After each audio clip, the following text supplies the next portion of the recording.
अस्सलाम वालेकुम। आप सबको प्रोग्राम पहला कदम में खुश आमदीद। आज के प्रोग्राम में आपकी मुलाकात दुखी इंसानियत के खिदमत और जज्बा से सरशार मुअज़्ज़ज़ मेहमान महमदी माहिउद्दीन साहिबा से करवाते हैं, जो कि हबीब एमडी होप ट्रस्ट की बानी हैं। इंसानियत की खिदमत के लिए इनके उठाए गए इक़दामात काबिल तारीफ़ हैं। हबीब एमडी होप ट्रस्ट कायम करने का मकसद मेरा और हबीब का एक ख्वाब था कि दुशैन के बच्चों के लिए हम काम कर सकें, इसलिए कि ये मोहलिक बीमारी लाइलाज है। अभी तक इसका कोई इलाज दरियाफ्त नहीं हुआ और ये बच्चे जब इस बीमारी का शिकार होते हैं तो आहिस्ता आहिस्ता पूरी फैमिली ही उसका असर भुगतती है। हर तरह से इनकी मदद करनी है, हमें सपोर्ट करनी है, जो कि मैं पूरी ईमानदारी से 3 साल से करती आ रही हूँ। इस पॉइंट पे आप सबकी मदद की ज़रूरत है। आप कंसिडर करें ये फैक्ट, ये हकीकत कि जब तक हमारे पास फंड्स नहीं होंगे हम इन बच्चों के लिए किस तरह फैसिलिटेशन करेंगे। मेडिसिन तो जब आएगी जब इलाज दरियाफ्त होगा, तब तक इनको एक फुलफिलिंग लाइफ कैसे दें हम, वो इस तरह दे सकते हैं कि हम मिल के हबीब एमडी होप ट्रस्ट को कंसिडर करें, ताकि मैं हबीब और हसनैन अली जैसे बच्चों के लिए काम कर सकूं और उनको मजबूती अता कर सकूं।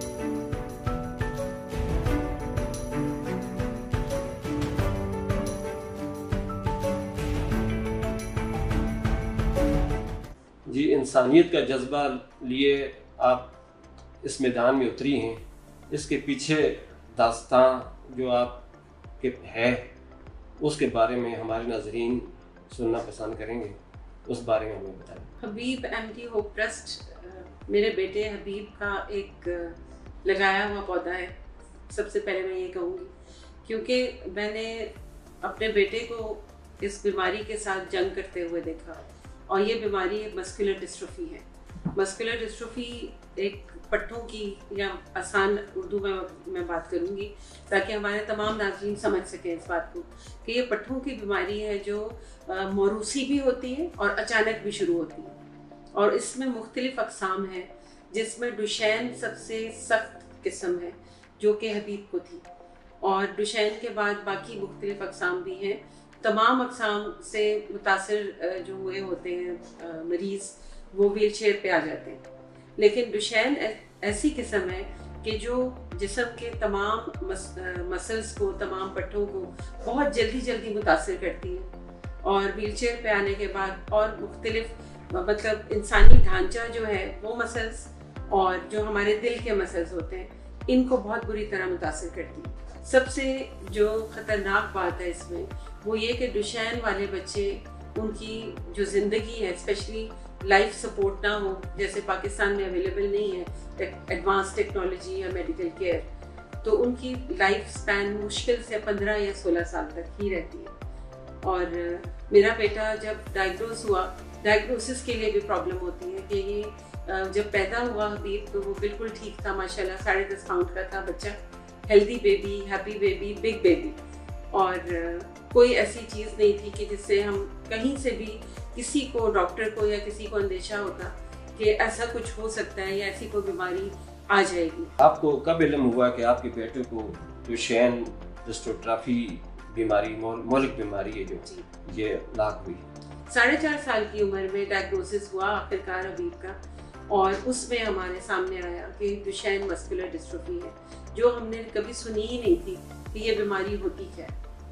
ये अपने बेटे के खुशगवार लम्हात आप हमारे नाज़रीन के साथ अगर शेयर करना पसंद करें। बिल्कुल जी, खुशगवार लम्हात बीमारी से पहले, बीमारी के दौरान भी रहे हैं, और माशाल्लाह बहुत, एक तो मैं कहूँगी कि बहुत खूबसूरत और बहुत बहादुर, साबिर, और कुतुब बीनी का बहुत शौकीन था हबीब। मतलब इतने मोटे मोटे नॉवेल्स वो ऐसे घंटों में ख़त्म करते थे, और इंग्लिश बहुत पसंद थी उनको, और अपनी बहन के साथ वो जो है गुफ्तगू किया करते थे मुख्तलिफ नॉवेल्स पे।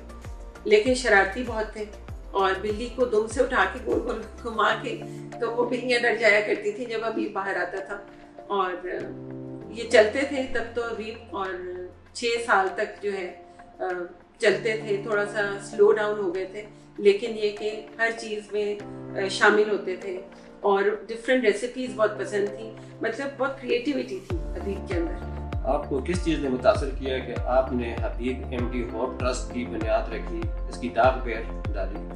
हबीब की बहादुरी ने, हबीब की रिसर्च ने और हबीब की डिटर्मिनेशन ने। सबसे पहले मैं ये कहूँगी कि हबीब ने मुतासर किया मुझे कि एक बच्चा, और मैं हैरान होती थी कि एक बच्चे के अंदर अल्लाह ताला ने इतना सब्र और इतनी कुव्वत कैसे डाल दी, जबकि वो खुद से उठ के चल नहीं पाता। मैं गोद में उठाते हैं हम और सारा इस तरह से करते हैं। तो ये एक ये चीज़ थी। फिर मैंने बाहर तलाश जब शुरू की तो बहुत से बच्चे हमारे सामने आए जो कि इस बीमारी का शिकार थे, बहुत से लोग सामने आए और हबीब का सवाल था कि इस काम में कोई भी काम नहीं कर रहा इस बीमारी के ऊपर, क्योंकि मैं इस बीमारी से पहले और हबीब से पहले भी मैं मुख्तलिफ जो तंजीमें थी उनके लिए मैं काम करती थी। उनकी फंड रेजिंग करना, अवेयरनेस करना या सोशल वर्क में हमेशा आगे आगे बढ़ना कि मैं किसी के काम आ जाऊँ। तो जब हम जाते थे तो मैं अपने बच्चों को लेके जाया करती थी मुख्तलिफ इवेंट्स में। तो वहाँ पे डिस्ट्रोफी का नाम कभी किसी ने नहीं लिया था। तो हबीब ने मुझे सवाल किया एक दिन कि क्या हम ये काम नहीं कर सकते, क्या हम डिस्ट्रोफी के लिए कुछ नहीं कर सकते, क्योंकि कोई नहीं करता। तो ये जो मैंने हबीब MD होप ट्रस्ट बनाया है, ये एक वादा है जो मैंने अपने बेटे से किया हुआ है। ये मैं वादा निभाने की कोशिश कर रही हूँ। क्या पाकिस्तान में कोई और भी इस बीमारी पर सर्च कर रहे हैं, तहकीक कर रहे हैं? जहाँ तक अभी मेरी रिसर्च और तहकीक है उसके हिसाब से तो अभी इस डुशेन मस्कुलर डिस्ट्रोफी पे कोई काम नहीं हो रहा।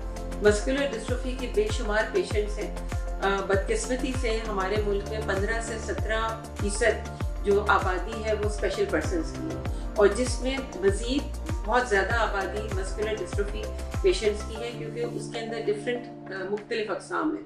और गवर्नमेंट लेवल पे जो है एक बना हुआ है पोर्ट, और उसमें जो है लोग अपना नाम, अपनी इंफॉर्मेशन डाल देते हैं। वो इस तरह से है कि जैसे हम स्टेटिस्टिक्स कर रहे हैं या हम एक नंबर तलाश कर रहे हैं कि कितने लोग हैं यहाँ पे। लेकिन जहाँ तक काम की बात आती है तो मुख्तलिफ तंजीमें हैं जिन्होंने जो व्हील चेयर्स देते हैं, काम करते हैं सब स्पेशल पर्सन्स के लिए, जिसमें मस्कुलर डिस्ट्रोफी पर्सन्स भी शामिल हैं, लेकिन अलग से उनके लिए काम कोई नहीं कर रहा।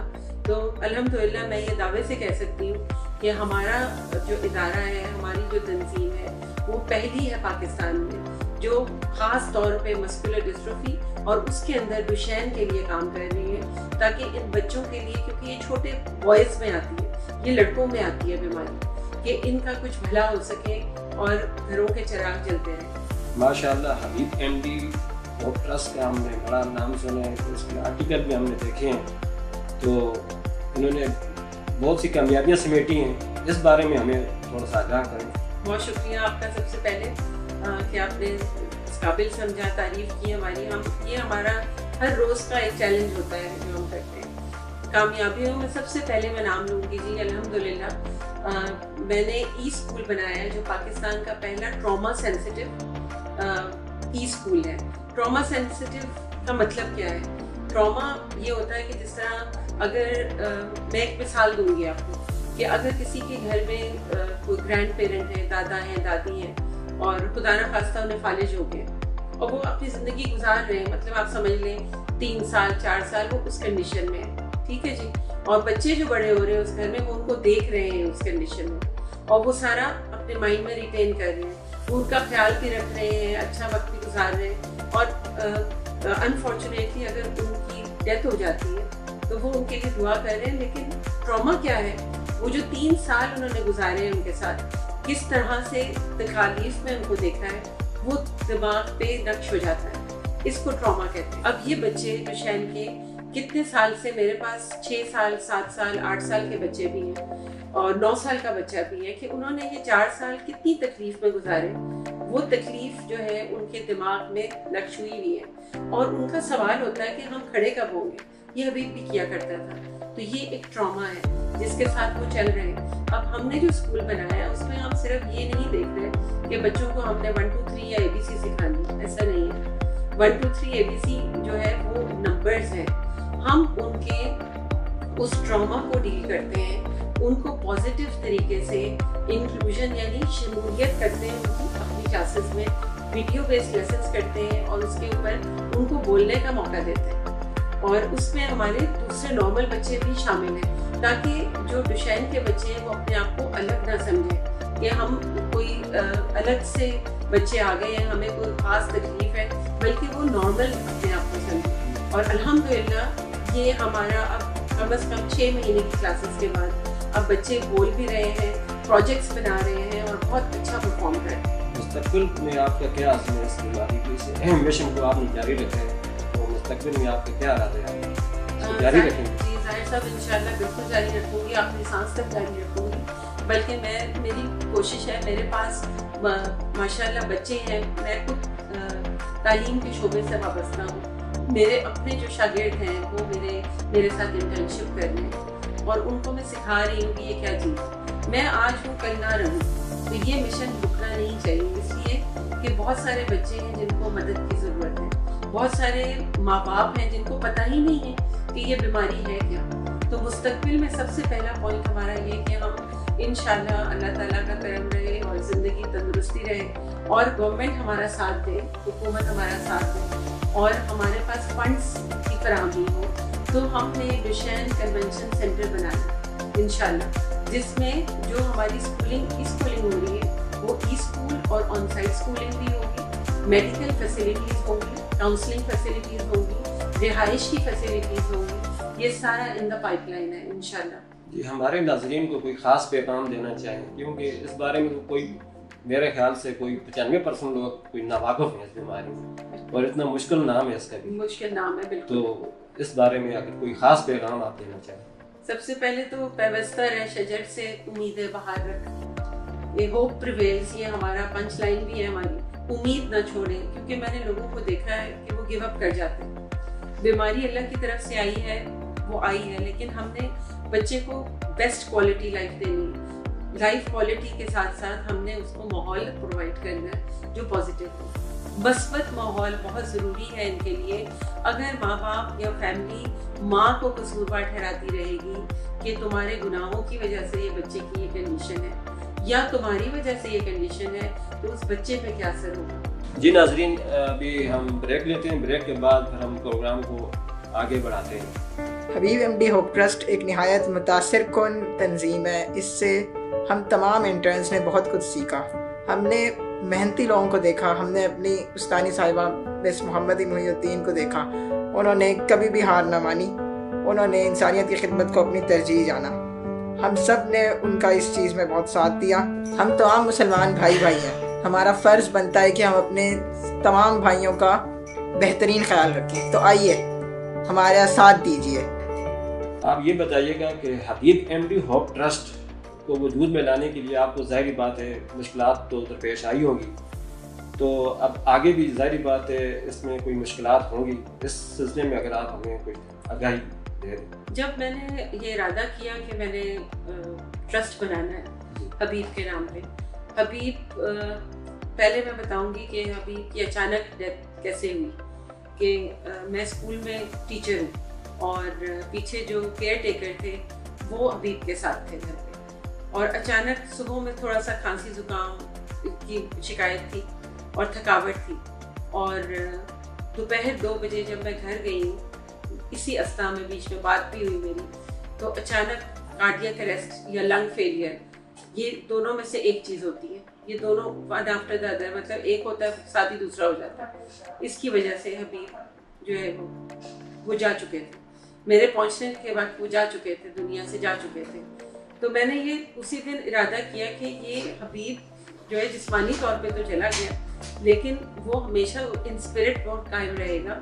हबीब की लेगेसी को हम आगे लेके चलेंगे। और फिर 5 नवंबर 2019 हबीब की वफ़ात का दिन, और 9 जनवरी 2020 मतलब हबीब की अगली 16वीं बर्थडे पे मैंने ये तोहफा दिया और मैंने क़याम किया इस ट्रस्ट का, जिसको हमने 6 महीने के अंदर अंदर रजिस्टर करवाया, ताकि हम जो है खुल के काम कर सकें और लोगों को सपोर्ट कर सकें, उनका हेल्प प्रोवाइड कर सकें। मुझे बेशुमार मुश्किलात का सामना करना पड़ा। सबसे पहले ये कि चूँकि मैं एक खातून हूँ, औरत हूँ, और हमारे यहाँ कॉन्सेप्ट नहीं है कि इस तरह की चीज़ जो है वो कोई औरत कर सकती है, लेकिन मैं लोगों को ये कहती थी कि औरत तो हूँ पर माँ भी हूँ, जिसने अपने बेटे को जंग करते देखा है, और हम सब शामिल थे इस लड़ाई में जो डुशैन के साथ थी।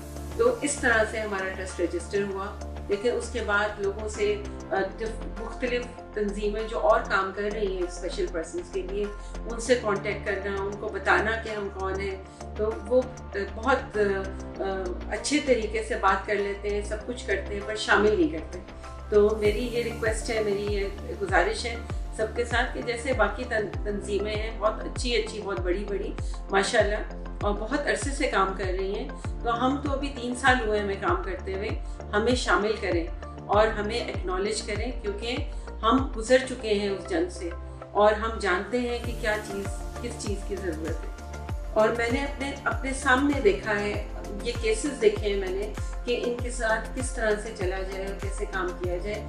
बहुत ज़्यादा इनकरेजिंग टोन के साथ हमें काम करना पड़ता है, लेकिन ये कि वो बार बार उठाते हैं, बच्चे को बिठाते हैं, और कई पेरेंट्स जो है वो गिव अप कर जाते हैं कि इसने तो ये तो अब बैठ गया नीचे, फिर तो ज़िंदगी भर बैठा रहेगा या फिर जल्दी हमें छोड़ के चला जाएगा। तो कुछ जो है वो पैसा लगाते ही नहीं है। वो अगर मैंने देखा एक और केस था कि एक बड़े बेटे को मोटरसाइकिल लेके दिया, छोटे को डुशैन थी, और उसने कुछ चीज़ें मांगी तो बाप ने नहीं ला के दी उसको कहा कि बहुत महंगी है तो इस तरह नहीं आ सकती, तुम पे तो हम खर्च भी कर रहे हैं, ग़िज़ा भी खिला रहे हैं, दवाई भी दे रही। माँ का रोते हुए मुझे फ़ोन आया। मैंने कहा इससे ज़्यादा क्या जुल्म होगा कि उस बच्चे के सामने उसी का अपना बाप जो है वो गिव अप कर गया।